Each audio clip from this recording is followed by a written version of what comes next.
Welcome to You Make the Difference. I'm Wanda Walker, and I have as my guest today Tiffany Hutchinson.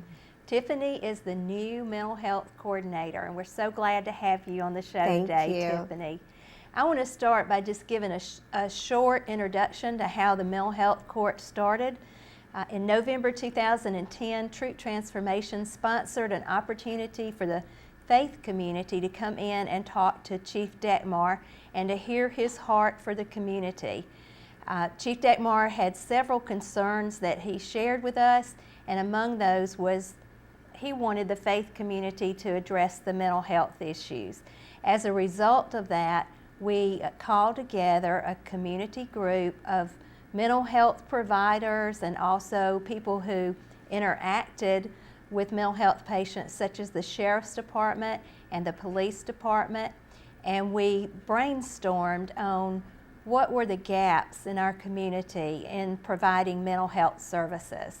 It wasn't long, Tiffany, before we found out that there were 12 counties already who had mental health courts, and that was a new concept for us. I remember when we were first talking about meeting with community directors that Randy Nix said, you know, drug court has been so effective here and DUI court's been so effective. I wonder if we could have something like a mental health court. And, you know, we thought that was a brilliant idea and had no idea that there were already mental health courts. So when we started meeting and found out that there were, then we did some research and even went to several courts that were in Georgia and observed those and decided that that's what we wanted to do here. And we were so excited that our county commissioners and city councils provided some funding, and the first thing we wanted to do was to have a mental health coordinator. And so when we found you, we were just thrilled about that. Thank you. Yes. Thank you. And so let's start by saying, what is a mental health court? A mental health court, Wanda, is a accountability court. As you said, they have them all over Georgia, all over the nation. And it's a diversion program so that people with mental illness, instead of being incarcerated, they can be sentenced to an accountability court and sentenced in court order to take their medications, seek therapy, and it's very therapeutic, a therapeutic program that allows them to get out of jail and to function within the community in order to reduce recidivism. Yes, because that was one of the problems that we found, that a lot of the mental health patients were winding up in prison and in jail. Right. And the prisons and jail aren't really set up to serve mental health patients. That's true. And as we looked at the statistics in the counties that were in Georgia, we saw that if people participated in the mental health court, then it significantly reduced the time in jail. It does. And in prison. But most surprisingly to me was that it reduced their time in the mental health hospital. I mean, it almost cut that completely out. It does. And, you know, it seems to me that if somebody had a problem so severe that they were going to a mental health hospital, I mean, I would just think that that would be so hard to tackle, that something like just making sure they take their medication and that they have counseling. You know, I didn't realize that would correct the problem. I mean, really correct the problem. It does. So, and one of the issues that many of them have is that they'll take their medication, and then after a month, 2 months, they'll feel better, and then they'll think, well, I feel better, so I no longer need to take the medication. But that's not true, because as soon as they start skipping doses, that's when the problems start coming up again for them. So as long as we can keep them on their medications and keep them in treatment and therapy, it works wonders for them. Yes, and part of that is that they come before the judge. Yes. Is it every 30 days? It's once a month. Once a month. They meet with me on a regular basis because along with coordinator, I'm also their case manager.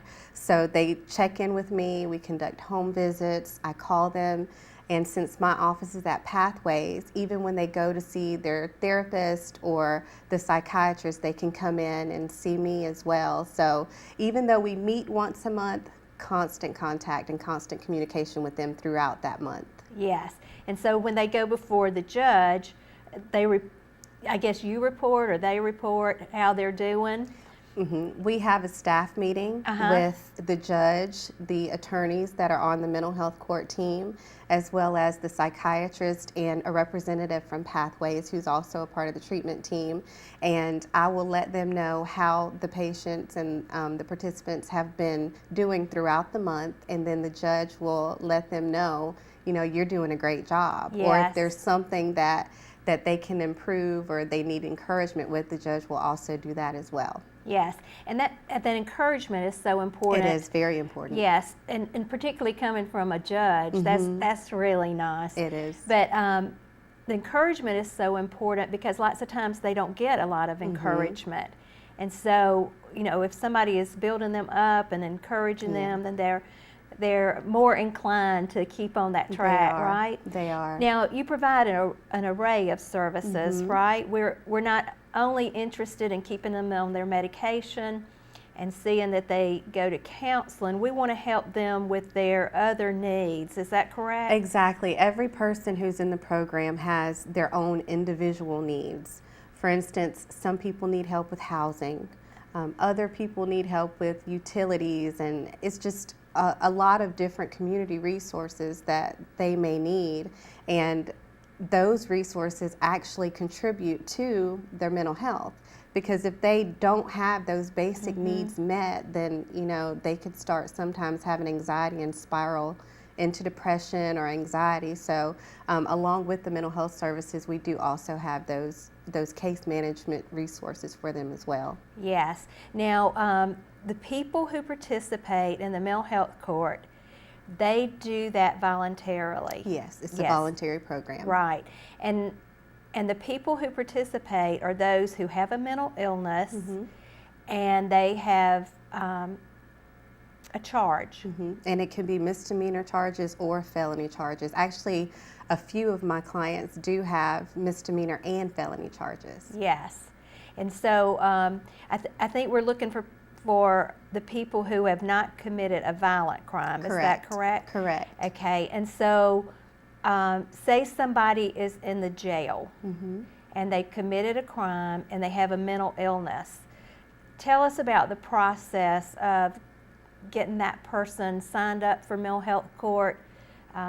What do you do when you find out that somebody's in that position? Well, the first process, or the first step in the process, would be to have an application completed. I receive applications from inmates, from attorneys, from psychiatrists, family members, and that just gives me a little bit of basic history about them, their name, their contact information, address, and their current charges. And once I get that application, then I forward it to our mental health court team, which, like I said, consists of the judge and the attorneys, the treatment providers, and together we discuss whether or not we think the person would benefit from the mental health court. And that could vary, and a lot of times it does. There's not one particular offense or mental illness that we accept. Everyone is discussed on an individual basis.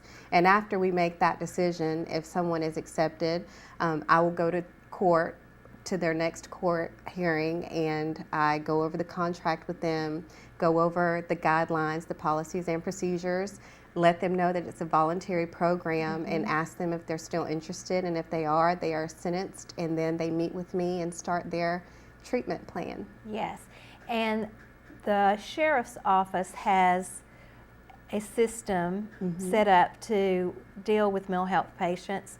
Dr. Genova goes in and sees patients, and Dr. Genova is with the West Georgia Psychiatric Center, and he evaluates our patients for the mental health court, right? He does, and he is a very instrumental person on our mental health court team, because without his recommendation and his clinical knowledge and his clinical background, you know, he kind of puts everything into perspective for us when we're looking at these different applicants for the program. And you go into the jail too? I do. There are times that I go and meet with people in jail.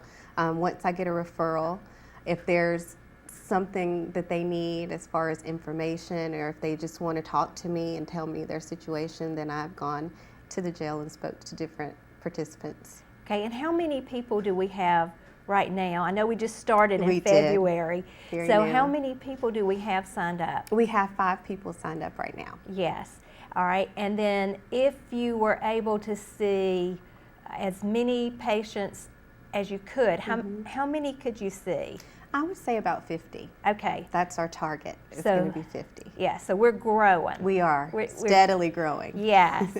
Okay, and I would like to know I know it's just been since February, but I would like to know if you have seen a difference in the participants that have signed up already. I have. From the moment that you see them, whether they're in the holding cell or if they're in jail, wherever my first contact with them, to see their state of anxiety, and you know, some of them may not be on their medication, and then to see them at their first court appearance after they've started having treatment, after they've gone to therapy and they're on their medications, it's a total 180. It's very rewarding to see that. Yes, and I know just from, I go to the jail and do ministry at the jail, and I know just from seeing somebody come in who has a mental illness, the first session that they come in for church, and then later on, once they're on their medications and they're coming in, it's a significant difference. It is. Yes. Now, when we met with Chief Detmar in November of 2010, one of the issues was mental illness, and there was another issue that he gave us, and that was homelessness. He gave us 2 others that we've worked on, and the 2 others were youth intervention and also reentry, people coming out of prison and jail back into society. But you've had some experience with homelessness, right? I have. I was a case manager for the PATH program, and it's a homeless program that helps to find housing for those who are reentering society. Some may have substance abuse issues, but that was actually my job, was to find people homes or shelters to get them off the street and get them resources that they needed. Yes, and we have just started a homeless coalition in Troup County, and we are looking for ways to strengthen what we already have here, and also to find gaps and hopefully identify solutions for those gaps too. And I know you've been to one of those meetings, and we certainly are appreciative of the things that you have offered us on that committee also. Thank you. Yes. Now, in this position, what is the most rewarding part of serving as the mental health coordinator? I would say the most rewarding part is to know that I'm making a difference. Throughout my entire career, I've always had a passion for working with people, and in this capacity, just seeing the difference that you make in these people's lives is just the most amazing feeling ever. Even, you know, having them say, I answered the phone call, you know. Yeah. Some people were saying that they've tried to reach out to so many different people, and just the fact that I answered the phone and would listen to them makes a difference. So little things like that, just, it means the world to me. Yes. And I want us to talk a little bit more about the mental health team that has really come together. Yes. It took a lot of coordination of the various offices. So let's talk about who all is on the mental health team. Okay, first is the judge, Judge Quilliam Baldwin. He is the judge for the mental health court, and then myself, the coordinator. Since we do take felony and misdemeanor cases, we have the Solicitor General, which is Marquette Baker, Yes. and the defense attorney, which is Mark Acree, for our misdemeanor cases. Then for our felony cases, we have Jamie Roberts as our defense counsel, and then the prosecutor, Mimi Himes. John Lucan, who is with Pathways, he is our Pathways team member. And then, of course, Dr. Genova is our psychiatrist who goes into the jails with the inmates and provides the psychological evaluations that we depend on. Yes. Yes. And then I just want to say, too, about Judge Baldwin. Judge Baldwin saw in the LaGrange Daily News that we were going to the county commissioners and the city councils to request funding for the mental health court. And he called and said, I'd like to be the mental health court judge. Wow. And yes, and what a blessing that was, because in trying to put together the various parts of the mental health court, you know, that's a very, you can't do it without a judge. And so we had talked to Judge Little about doing it, and Judge Little is already doing the DUI court and the drug court, and really had her plate full, but was willing to do it. But then when Judge Baldwin did it, that was just so wonderful.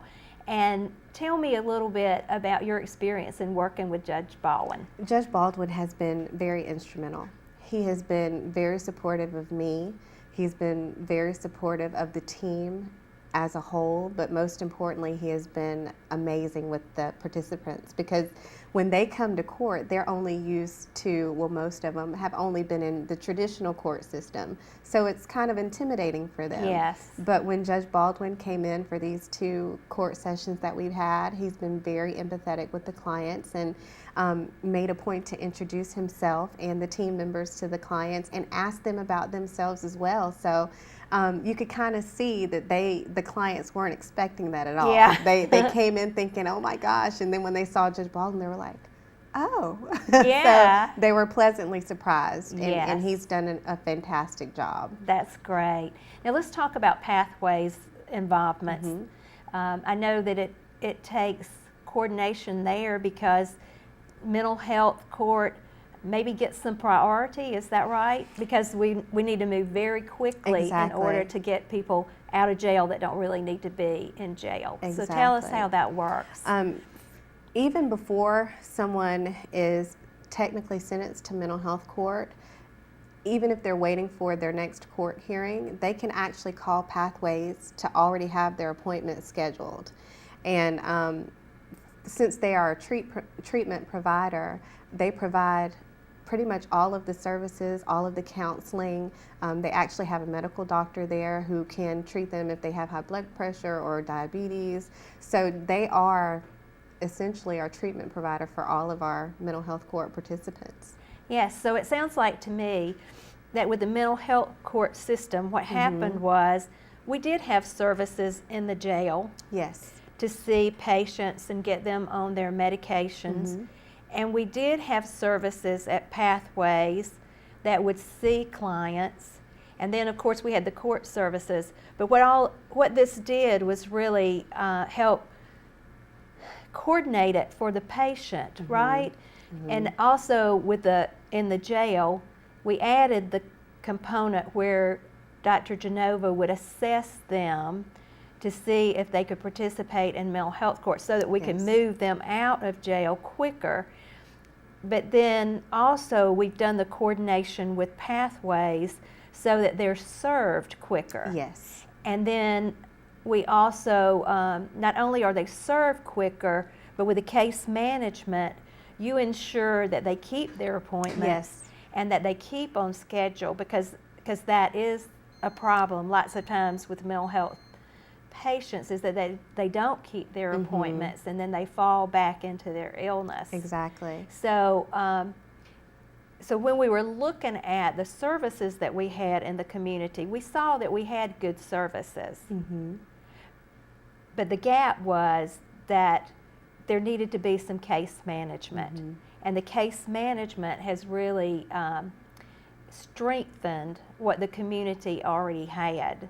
And also, you know, in a number of things that we've looked at in the community, how we can help, case management is so important. It is. You know, even like if you deal with somebody in homelessness, you need somebody to help them get through the various services that are offered. Somebody who knows about the services, what you need to do to get enrolled, and can guide people through that process. And you know, it's almost in everything that there's a need in the community. When we get together in the groups, case management always comes up. It is. And so, you know, we just need funding for more case managers.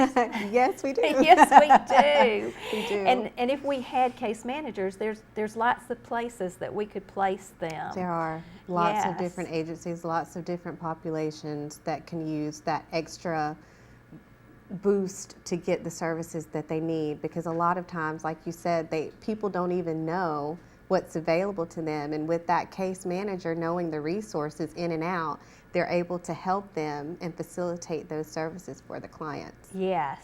Now, I know Marquette Baker is on the team. She is. And Mark Akery's on the team.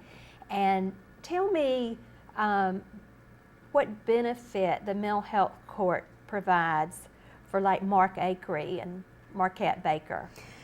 One of the things that I've seen is that when they have a client who has a mental illness, a lot of the times they do recognize that there are times when jail is just not the place for them to be. Right.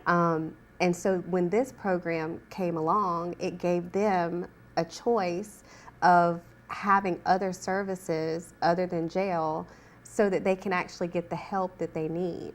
And them identifying those people and referring them to the mental health court program has been one of the key ingredients to making the program come along as far as it has right now. Yeah, so they're excited about the mental They're health court. very excited. Yes. Very excited. They advocated a lot for this program. Yes, and I know Pete Scandalakis Yes. was involved, and he also was an advocate for the program, and Monique Kirby. Yes. Yes. So we really had the full support of the judicial system, right? Yes, and also probation, our probation officers and our law enforcement, Johnny Bird, have been great too, especially since they do have a lot of interaction with the defendants who've committed crimes and who have gone in and out of the criminal justice system. So they've been key players on our team as well. Yes, and the sheriff's office Yes. was very supportive because in the jail was overloaded already, and then to have the mental health issues going on, it was a great blessing for them to have the mental health court start. And I know with the police department, they were very much involved because they said, you know, sometimes when we arrest someone who has a mental illness, you know, there's no real protocol as to what to do, and lots of times they would end up at the hospital. Yes. And it was sometimes a wait because the hospital contracts with Anchor Hospital to do the assessments for the mental health patients, and so they would have to wait for somebody to come from Atlanta and do those assessments. And the hospital, you know, said, you know, we're not really equipped to deal with that. And so it was a blessing for the hospital. And the mental health court just really answered a lot of problems, a lot of needs in the community. And so when you showed up, we were just so thrilled to have you. Thank you so much. And you really have amazed me at how well that you just grabbed hold to the mental health concept and began to develop policies and procedures. And you had some help with that from Columbus, right? I did. Because you were in the office. I did. I worked down at New Horizons, and my office was actually parallel to the mental health court. And that's actually how I was familiar with the program, because their clients would come in and I would take them across the hall sometimes for their drug screens. Yeah. And, so when this job became available, I thought, is that the same program? And it was. So Yeah. I already had a little bit of insight, Yeah. even before the fact. And that was great. And the people from Columbus, they had come up and talked to our committee and told us about the mental health court. And we went down and saw that mental health court in action, and I was very impressed with how the judge and the mental health person met before.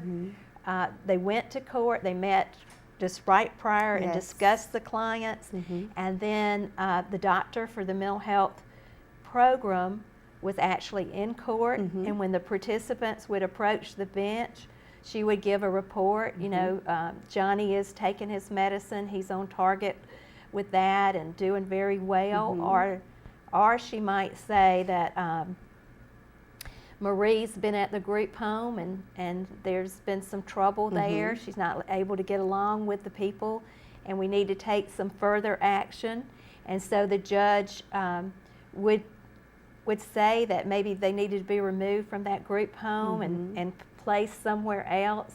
But it was really remarkable to see the interaction, like the judge talking to the client and then asking for a report and advice even from the mental health person and then making that determination. Exactly. But they all had such a pure heart for the client, and they had the client's best interest in mind when they made those determinations. And it's a beautiful thing to watch, isn't it? It is very beautiful to watch. Yes. Now, is the court open to the public? The court is open to the public, and we're actually taking referrals on an ongoing basis. Referrals can come from anyone, family members, attorneys, pretty much anywhere. Anyone can refer someone for the program. Okay. Well, Tiffany, I just want to thank you for being here. Thank you. And I want to thank the audience and say if you have somebody who needs to know about the mental health court process, then be sure to tell them, and they can make application by... They can send them to me by fax. My fax number is 706-298-7826. Thank you for watching, and join us next week again for more of You Make the Difference.